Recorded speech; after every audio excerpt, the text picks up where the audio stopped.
Do you ever feel like your English is technically correct, but still sounds a bit robotic?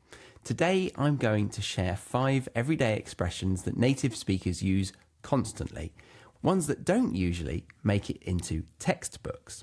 So learning these phrases is another step towards sounding more authentic and confident in English. So the first one is a pet peeve. Now, a pet peeve is just a small thing that really annoys you. Not something huge like climate change. I'm talking about those everyday irritations that you can't help but notice. For example, one of my biggest pet peeves is when people chew popcorn with their mouths open. And you might think that's not that common. I mean, how often are you going to the cinema in 2025? But when your wife does it when watching Netflix, it becomes that little more frequent. But to give some balance in my relationship, my wife's pet peeve is how I never seem to be able to rush when we're late for a social occasion. She's there running around like a headless chicken, and I'm just slowly getting ready. It really annoys her. So that's a pet peeve of hers. And we wouldn't actually say, I have a pet peeve. It's a bit robotic. We normally phrase it like how I did before, or one of my pet peeves is, or my biggest pet peeve is this. Yeah, those are some nice natural structures for you to use. And you may have noticed that pet peeves are often shared in interviews or even on dating apps because they tell you something about someone's personality. Like if someone says, my biggest pet peeve is bad grammar, you know you've got to tread or type carefully with them.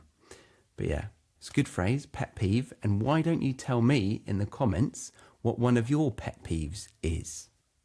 All right, moving on to vent, the verb to vent. Now, if you vent, you're letting off steam, meaning releasing bad energy by talking about something that's annoyed you or stressed you out. I like to imagine pressure building up inside you, a bit like a kettle about to boil over, and then you release it by talking, complaining, or even shouting. For example, I needed to vent about my boss to my flatmate after work, or she vented about her noisy neighbours to her sister. So you can see we tend to include what we're venting about and who we're venting to. So vent about something to someone, like vent about work to your friend, or vent about the traffic to your partner. It's not a hard and fast rule, meaning a fixed rule, because you could say, oh, sorry, I'm just venting. Don't take it personally. And that would be in a situation where you've had a long day, you come home and you come across a bit angry when you're telling your partner how your day was, and they look a bit taken aback, meaning offended by the way you're talking to them. And then you could say, sorry, I'm just venting. Don't take it personally. I'm just trying to let off some bad energy, and it's just going towards you, but it's not your fault. So don't take it personally. It's similar to complain, but venting feels more emotional. It's about the release, not solving the problem that might be there for you to solve. But yeah, if a friend is venting, don't always try to fix their problems. Us blokes find it very difficult to do that, actually. Yeah. Partner starts talking and your brain goes into solution mode, and by the time they've vented about it all, you've come up with 3 solid options for them, but they just wanted to let off some steam or vent. In fact, this might seem mad, but when my partner comes to talk to me now, I occasionally start by asking, are we venting or problem solving? Yeah, so if they're venting, just nod your head and pop the kettle on whilst keeping as much eye contact as possible. Right, if you're enjoying these phrases, I've created a free PDF where I teach you 5 more bonus phrases. Plus, I give you exercises that help you actually use the ones from this video along with the bonus 5. And that way, you're much more likely to remember them when you need them in real conversations. And you can grab it by scanning the QR code on screen right now, or clicking the link in the description box or the pinned comment below. And that link will take you to this page.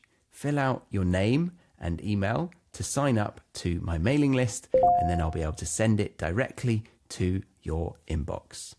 But yeah, let's carry on with phrase number 3. So next up is it dawned on me. And this means I suddenly realized something. The metaphor is rather beautiful. It's like the sun rising in your mind, bringing light and clarity. I feel like a priest saying that. For instance, halfway home, it dawned on me that I'd left my wallet in the cafe. Or as I walked into the room, it suddenly dawned on me that I'd forgotten it was her birthday today.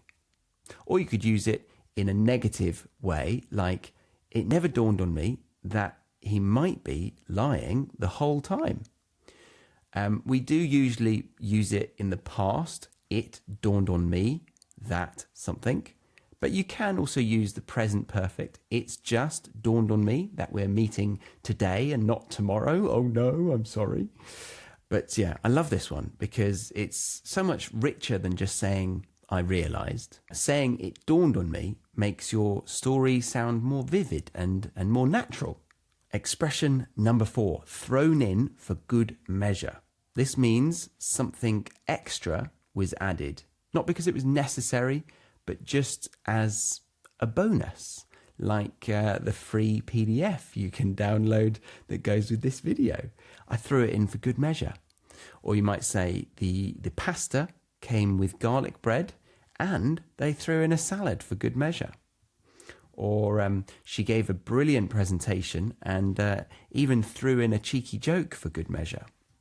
It's often used in storytelling, especially when we want to make something sound a bit funnier or more dramatic. Like imagine a teenage girl being told by her parents that she can't have her friends round this evening.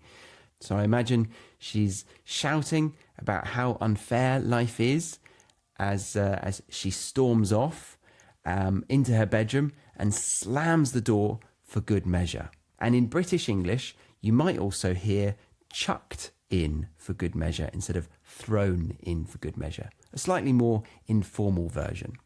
And now the 5th phrase, to steal somebody's thunder. This means to take the attention or credit away from someone who was supposed to have their big moment. For example, I was about to announce my promotion, but my colleague stole my thunder by announcing theirs first. You can use it seriously, but we often use it jokingly. Like, oi, don't steal my thunder. I was about to tell that story. So think of it like you've set up the stage, the lights are on you, and just as you're about to perform your big magic trick, someone else walks in and does a bigger trick before you. That's stealing your thunder. And some synonyms might be to take the spotlight, or hog the limelight, or even just ruin someone's big moment. All right, let's quickly recap the 5 expressions from today. A pet peeve, to vent about something.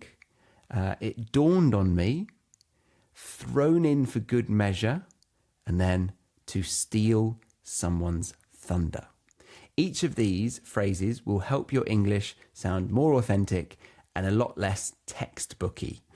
And remember to get the free PDF where I teach you 5 more brilliant expressions and have designed little exercises that help you properly learn them, and the 5 we've just gone over. That way you're about 3 times more likely to actually remember them the next time you need them in a conversation. To get that, scan the QR code on screen right now, or click the link in the description box or the pinned comment below. And if you're wanting another video to watch right now to improve your English, then I reckon you'll love this one on screen right now. So yeah, see you in that one. Bye.